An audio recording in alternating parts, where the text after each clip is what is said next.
Okay, I'm sorry. The phone fell. Well, let me find the stand. I'm trying to find the stand. Sorry, guys. Alright. Can you guys see? Alright, we're good. So, guys, we all love pranks. Pranks are what families do.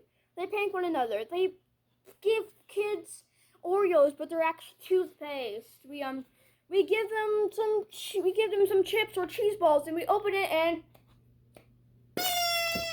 that happens. We get jump scared, and we fall to the ground. And then once we realize and then when we realize it's a joke, we all start laughing. But I took this one prank too far that I scared the entire neighborhood. So the reason I'm telling the story is because I just hit myself in the nose. Not really. But the reason I'm telling the story is because it is officially the year anniversary since I pulled this prank. September 15th, 2023. Now it's 2024, and I feel so regretful doing this stupid prank that no one should have was wrong. I should have regretted that. Hello. Okay. No good. Alright, I think I'm going to hold the phone while I'm telling the story. Sorry, I gotta clear myself up. Alright, here we go. Actually, no, wait.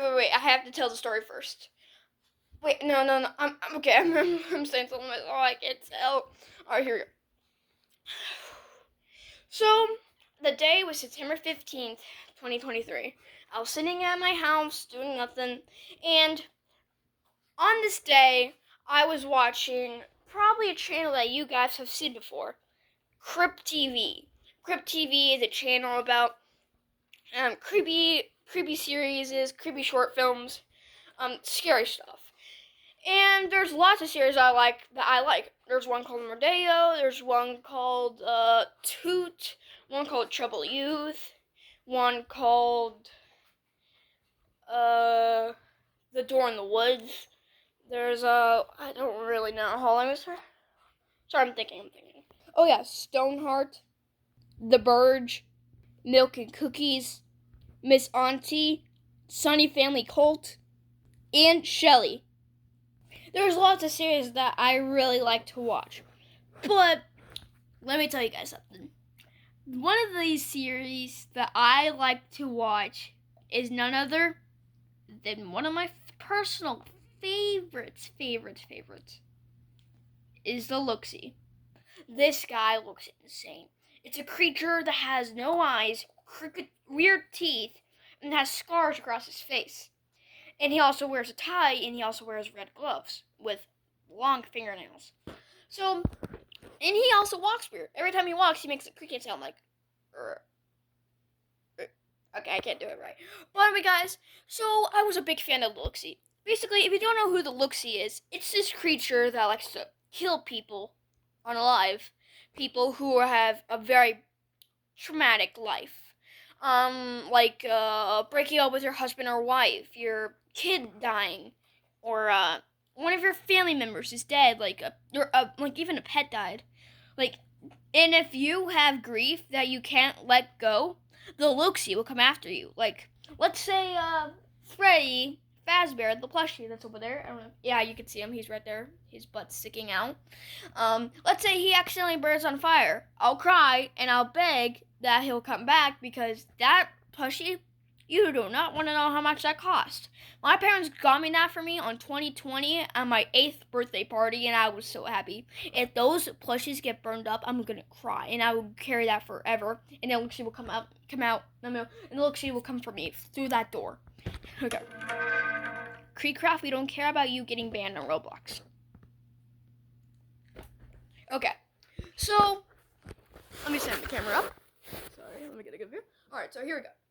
So, I was watching the Looksee, and I thought, wait a minute. I wonder if I can put some... Okay, actually, hold on. Before the Looksee kills its victims, it always leaves a note. If you yourself cannot release, then it will come to take a piece. It always leaves a note every time he's about to kill a victim. And that's what it says. If you yourself cannot release, then it will come to take a piece of you. And that's what's scary. He literally kills you and then takes a part of you. In episode 1, season 1, he takes a lady's hand. Number 1, another lady's head. It's scary. And like another, and a man's arms, and literally turned his head to face the back. It was traumatizing because I watched this channel like ever since I was little. Yeah, probably around 7. I'm serious. I'm actually serious. I've been subscribed to these guys forever. I watched every series from day 1. And I watched the first short film that they made was the one called Vampire Blood Drive. That one terrified me terribly. That scared me. About you just being in the hospital going on blood pressure, and next thing you know, you realize that all your blood is being drank by a vampire. You can't, and you have no way to get out since you're tied to the chair, and you're just gonna sit there until it drinks all of your blood. It's terrifying. And the ending is shocking even worse, because there's like multiple vampires in the hospital rooms, and the camera then cuts from the man in his room that's being drank by the vampire and cuts to the hallway where there are more screams of people, which realizes that there's more vampires drinking people's blood. The first video of Crypt TV really terrified me, but that's not what I'm talking about. I'm talking about how Crypt TV, the look-see, almost got me arrested. So here we go. So I thought, what if I could put the Crypt TV's notes on trees in my neighborhood? I thought I heard something. What if I can do that? Maybe I can give our neighborhood a little Halloween scare. Halloween's in it's a month away. It's right around the corner. Come on, yay! It'll be laughs and giggles, yay! It was not. So I grabbed some paper. I wrote on it for maybe a few minutes. It took a long time, and then I told my mom I was gonna put these on trees, and I went on my way. I went down to the end of the street, and then that's when it happened. So, this is actually take 2 of this video. In the first video, I actually went down there right now, and I showed you all the mailboxes I put the notes in. But rewatching the footage made me realize, actually, let me redo that. I don't want to show people my neighbors' houses and their mailboxes. Even worse, it even shows their addresses on the mailbox. So good thing I deleted that video. You don't have to see it anymore. I'm just gonna tell you the full story right here, right now, in my bedroom. So, I went down there and I put some on a couple of trees. There was a lot of papers I drew. So then I went to people's houses. I didn't mean to say that. So then I went to put on some trees. And as I was walking on the road, I realized something. What if I could put them inside the mailboxes? And that's exactly what I did. I put a mailbox in an old lady's house that's right next door. I put them in right across the street. I put them ever since I got to one house. I stopped at one house because I just felt like, this is enough. I don't want to terrify more people. And that's exactly what I did. That was a mistake. So I went home. I told my mom, and then a couple hours later, it was Friday at that time, and so I just got home from school 2 hours ago, or I don't know. And then so a couple hours went by, and I went to bed. So this is actually the next day, September 16th. I woke up, probably gonna have a typical weekend, probably go somewhere, go get some ice cream or something. I thought, this day is gonna be fine. Until I look beside my bed, and do you know who's sitting next to my bed? My father.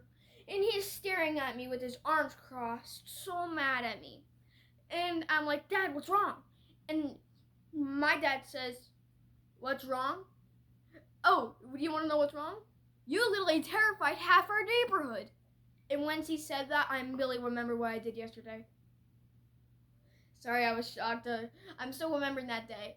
I was like, what? Dad, it was supposed to be just a Halloween prank. I'm so sorry. And then he tells me what I'm about to say right now. He tells me that the mail lady came yesterday, found all those notes in people's mailboxes, and thought there was a serial killer on the loose. And then he was going to murder everyone in the entire block, murder everyone in the neighborhood. And then guess what? She called the sheriff.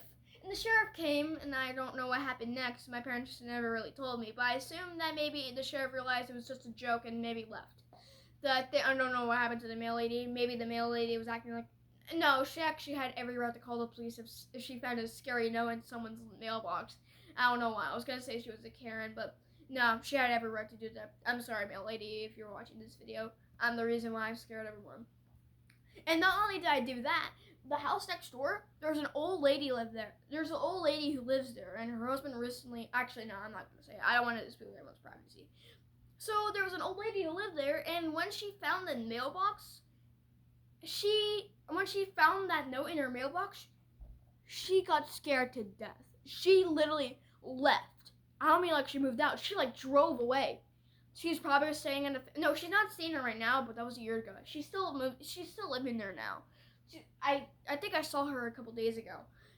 So she literally left and thought there was a serial killer gonna ready to break inside her house. And when my dad realized that it was me, he was mad. And so he told me that you're one step away from, if you do this ever again, you're grounded, son. And I was like, I'm sorry, Dad. And then he told me that as a punishment, it's not bad, but it's alright. He told me that I had to go to every people's houses that I put a note inside their mailboxes, I had to apologize. And I was like, I guess I have to. So then I got up, put on my shoes, and I went, and then my mom took me to people's houses. I knocked on some doors, told them that I was the reason you got the scary note inside the mailboxes, and that I'm really sorry. And then so we went to when we went to the old lady's house, she was actually the first one. Guess what? She wasn't there. She was probably still at a family's house. And then we went to apologize, and then after that, I felt very regretful, and I regret doing that. And right now, I'm telling the story to all of you guys, and I'm telling you guys that today's the year anniversary. Yay! It's actually the year anniversary for today, which is the day I put the notes on people's mailboxes. But tomorrow will be the year anniversary, is where I had to do the apologies in the neighborhood. So anyway, guys, that's it for today's video. I still watch Crypt TV, but to this day, I never put any scary notes into people's mailboxes. And for now, my mom said that if you want to do this again, not like do this creepy notes again, always leave your house address and write your name, and always leave a happy Halloween note, because guess what? Oh yeah, I forgot to tell you guys. My mom specifically told me to say Happy Halloween on the back, and guess what? I didn't, which probably meant, and that made it worse. I should have put myself on the back like, Happy Early Halloween, Cooper Coslow, living at this house. Alright, guys. That was it for today's video. That's the story of how, the time I played a prank on my neighborhood and it went horribly wrong. Anyway, guys, I'll see you all in the next video. Leave a like and subscribe for me to get good luck. Alright, bye. Also, if you're watching this, people who live in my neighborhood, I'm really sorry. Alright, bye. I'm so sorry.